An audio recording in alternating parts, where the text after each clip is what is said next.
Selamat datang ke dalam acara pembacaan dari pelajaran Sekolah Sahabat Kita. Pelajaran Sekolah Sahabat Kita masih diambil dari sebuah buku yang berjudul Peran Jemaat di dalam Masyarakat. Seperti apa seharusnya peran dari sebuah jemaat? Apa tujuan dari jemaat itu dibentuk? Tanpa kita mengetahuinya, jemaat kita mungkin tidak akan memiliki sebuah tujuan yang jelas. Tanpa kita mengetahui apa tujuan dari kita diciptakan, dibentuk, dan ditempatkan di situasi, posisi, keadaan seperti yang sekarang ini, kita tidak akan memiliki tujuan yang jelas. Itulah mengapa sangat penting bagi kita untuk mengetahui apa tujuan dari kita hidup. Mengapa kita bisa berada di sebuah jemaat tertentu atau di lingkungan masyarakat tertentu. Apa yang harusnya menjadi peran dan tugas kita. Ada sebuah kisah yang menceritakan tentang seorang penulis yang bertanya kepada Tuhan. Tuhan, saya lihat ada seorang gadis yang kelaparan, kehujanan. Dan dia di dalam rumahnya dia bertanya, dia berdoa kepada Tuhan. Tuhan, kenapa Engkau tidak lakukan sesuatu untuk anak itu? Tidak lama sebelum dia mengaminkan doanya, seolah-olah Tuhan berbicara melalui Roh Kudus di dalam hatinya. Tuhan mengatakan, saya sudah melakukan sesuatu. Saya menciptakan kamu. Kita sering bertanya di tengah problem masalah yang terjadi di dunia ini. Mengapa seolah-olah Tuhan tidak melakukan apa-apa? Di tengah bencana kelaparan, bencana alam, dan berbagai problem yang terjadi di atas dunia ini, kita sering bertanya, mengapa Tuhan tidak melakukan apa-apa? Sahabatku, jangan lupa, Tuhan telah melakukan sesuatu jauh sebelumnya. Dia menciptakan kita manusia untuk peduli dan melakukan peran dan tugas kita. Hari ini kita akan masuk di dalam sebuah pembacaan yang berjudul Pemulihan di dalam Yesus. Seperti apa kita dapat memperoleh pemulihan? Pelajaran sebelumnya kita sudah belajar bagaimana kita diciptakan dengan gambar dan rupa dari Tuhan. Gambar dan rupa yang diceritakan di sini menggambarkan kondisi fisik, mental, dan spiritual. Setelah manusia jatuh ke dalam dosa, kita masih memiliki kondisi fisik yang sama. Tetapi mental, pikiran, dan hati serta spiritual kita menjadi jauh daripada Tuhan. Adam dan Hawa yang tadinya hidup tidak mementingkan diri, mereka yang tadi hidup penuh kasih, semuanya berubah. Ada muncul kebencian, sikap mementingkan diri, tidak peduli satu dengan yang lain, bahkan merasa diri benar. Di saat mereka dipersalahkan, mereka coba mencari kesalahan yang lain. Mereka coba gali kesalahan orang lain supaya mereka bisa dianggap lebih benar, lebih baik daripada yang lain. Adam menyalahkan Hawa, Hawa menyalahkan ular karena mereka mau mengatakan sesungguhnya, saya masih benar, saya tidak seperti dia. Sahabatku, sifat yang sama juga telah turun-temurun diwariskan kepada manusia. Sikap mementingkan diri, merasa diri lebih baik, lebih benar daripada orang lain adalah sifat alami dalam diri manusia. Kesombongan dan tidak mau peduli kepada orang lain. Namun hari ini kita akan membaca dan melihat bagaimana pemulihan itu bisa kita dapatkan di dalam Kristus. Mari kita baca. Di dalam buku Galatia 4 ayat 19. Di sana dituliskan, anak-anakku yang kepada siapa aku telah berjuang sampai kepada Kristus. Kedatangan Kristus yang akan mengubahkan kamu atau membentuk kamu. Melalui alat ini kita diingatkan bahwa akan terjadi sebuah pemulihan. Kondisi fisik yang mungkin tidak sempurna, mental, pikiran yang telah banyak tercemar, kondisi hati dan spiritual yang telah rusak akan dipulihkan pada kesempurnaannya di saat Yesus datang nanti. Tapi kita harus mengingat satu hal ini.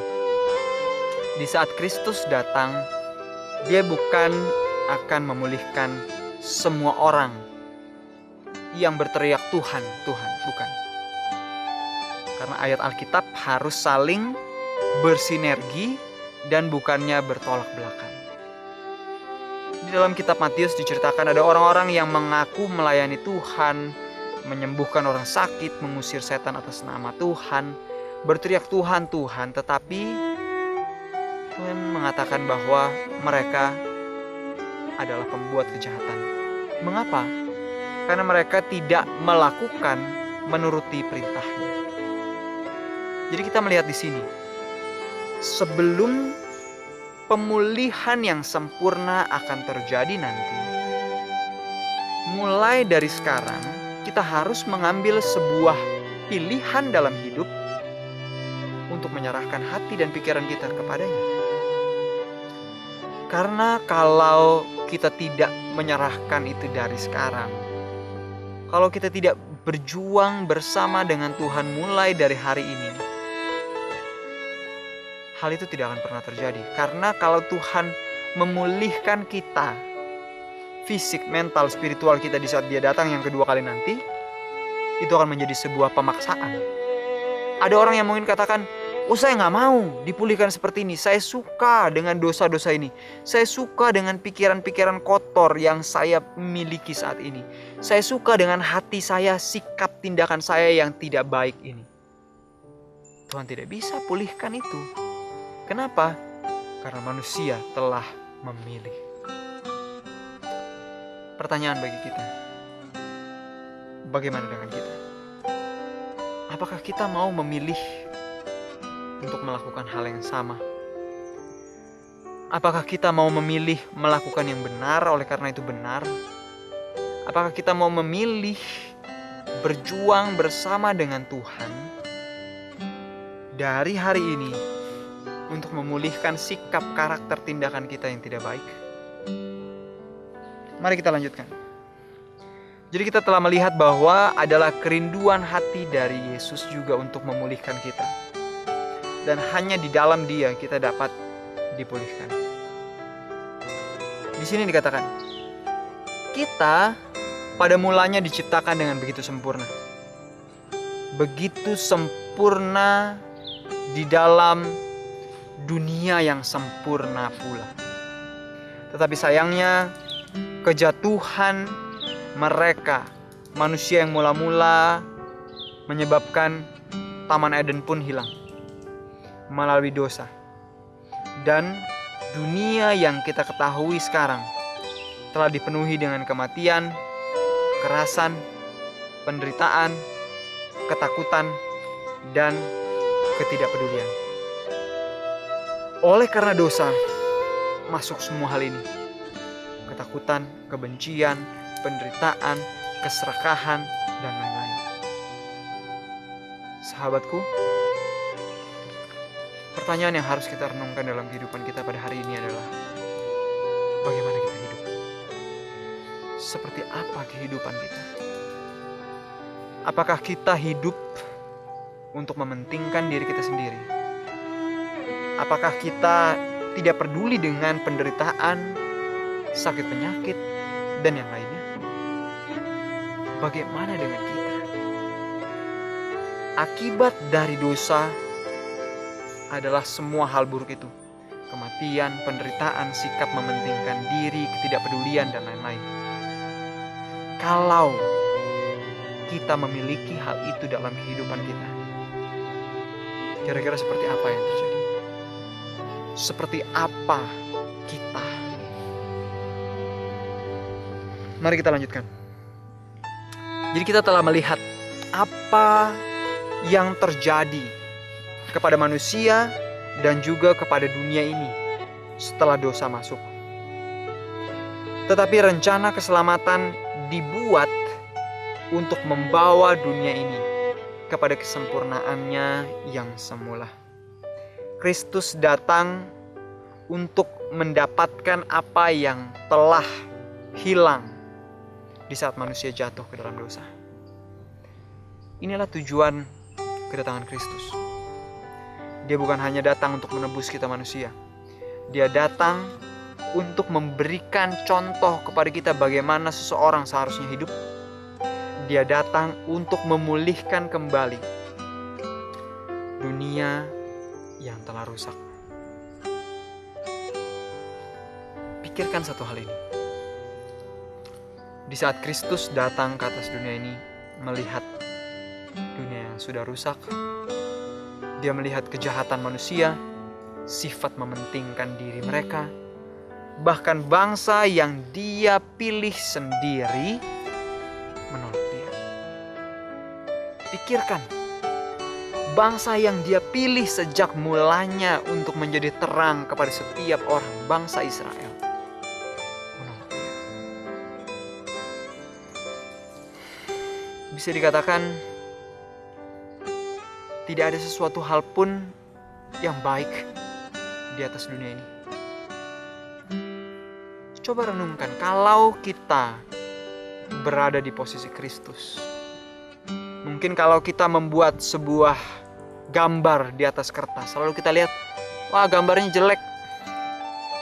Mungkin sudah kena makanan lah, kena air lah, luntur lah. Jadi sangat jelek gambarnya. Kira-kira apa yang biasanya akan Anda lakukan? Apakah Anda mau mengambil waktu Anda untuk menghapus semua gambar yang jelek itu, lalu mengembalikan sesuai dengan gambarnya yang semula yang baik?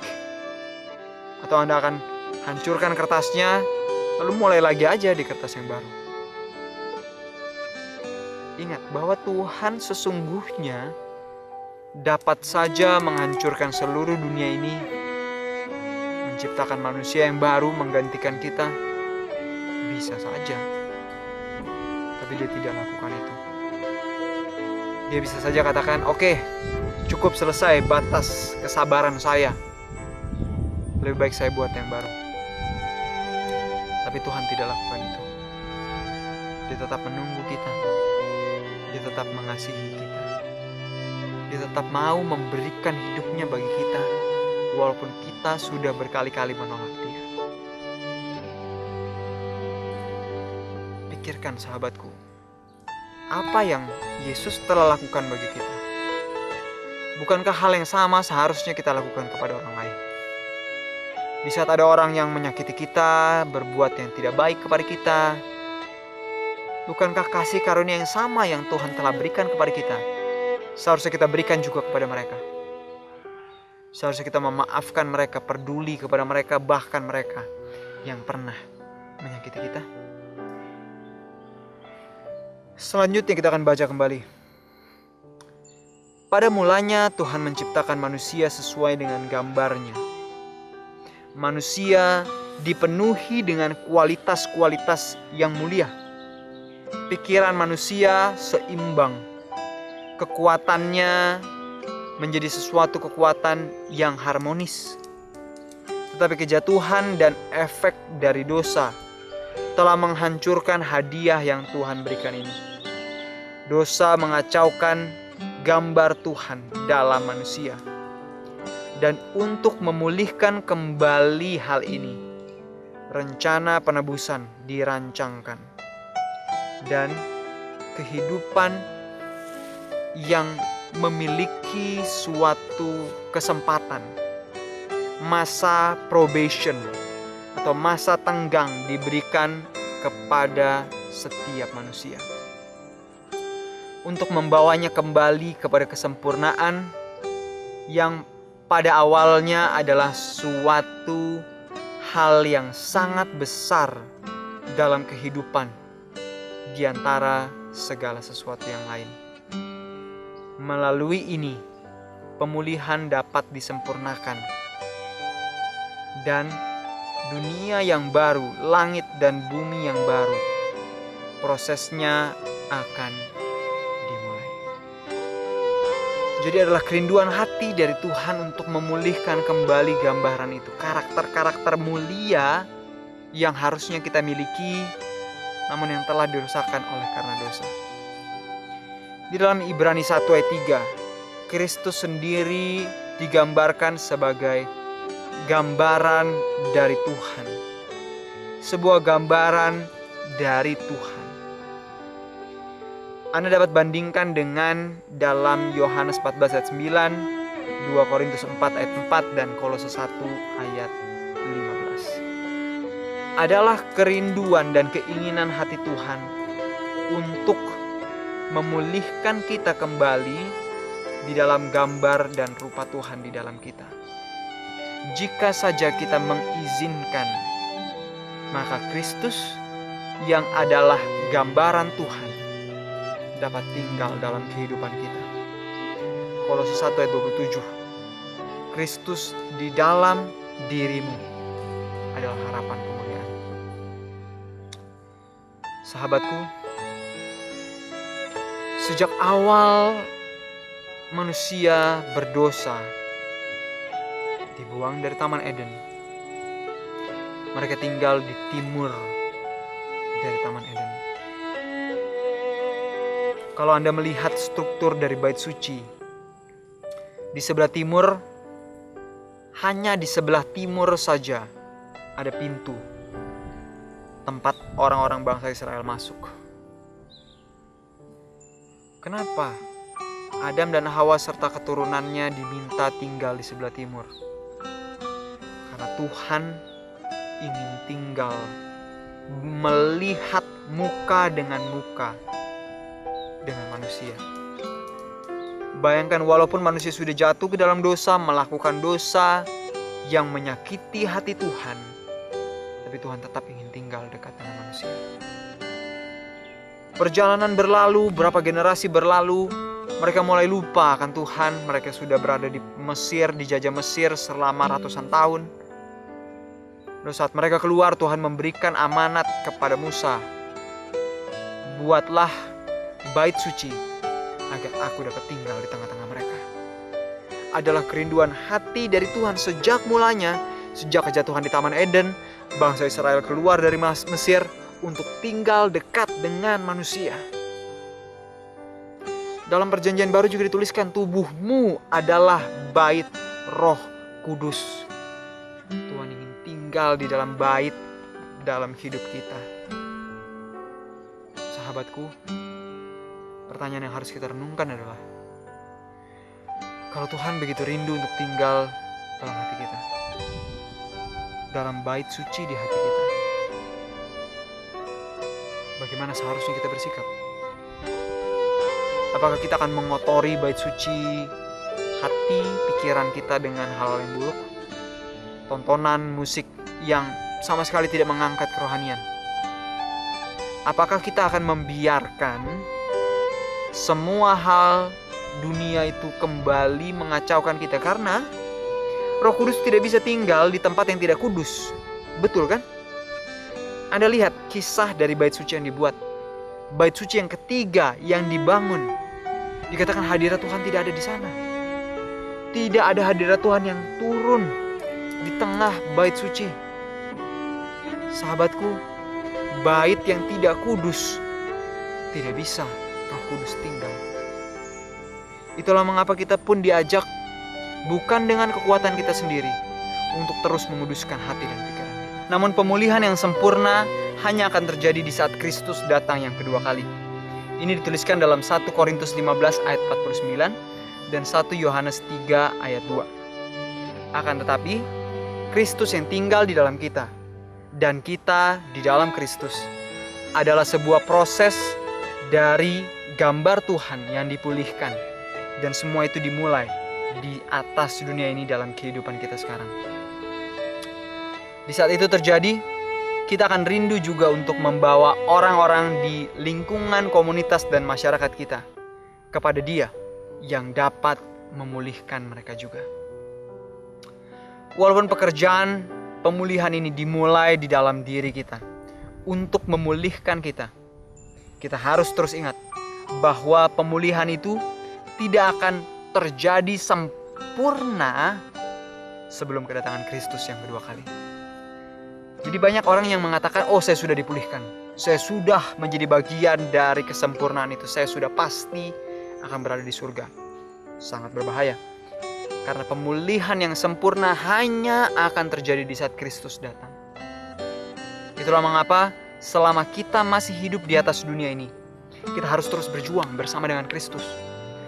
Agar pemulihan itu terus terjadi dalam kehidupan kita. Karena di titik dimana kita merasa, saya sudah dipulihkan, saya sudah benar, habis kita. Tinggi hati, roh tinggi hati dan merasa diri benar adalah yang dimiliki oleh Adam dan Hawa. Itu tidak dimiliki oleh orang yang rindu untuk dipulihkan. Yang rindu untuk terus dipulihkan, dia akan selalu merasa bahwa dirinya ada yang perlu diperbaiki. Dan yang berikutnya kita baca tadi, di saat kita tahu bahwa Kristus dapat memulihkan kita, di saat dia tinggal di dalam kehidupan kita dan kita tinggal di dalam dia, pemulihan akan terjadi. Namun pertanyaannya, di saat kita tahu Kristus dapat memulihkan kita, bukankah seharusnya kita bagikan kabar sukacita ini kepada setiap orang? Di tengah kehidupan kita ada orang-orang yang sedang bergumul, yang memiliki masalah dalam kehidupan, keluarga, anak-anak, mungkin dalam pertarakan mereka, dalam kesehatan mereka. Bukankah seharusnya kita menolong mereka? Kita membawa mereka kepada Kristus?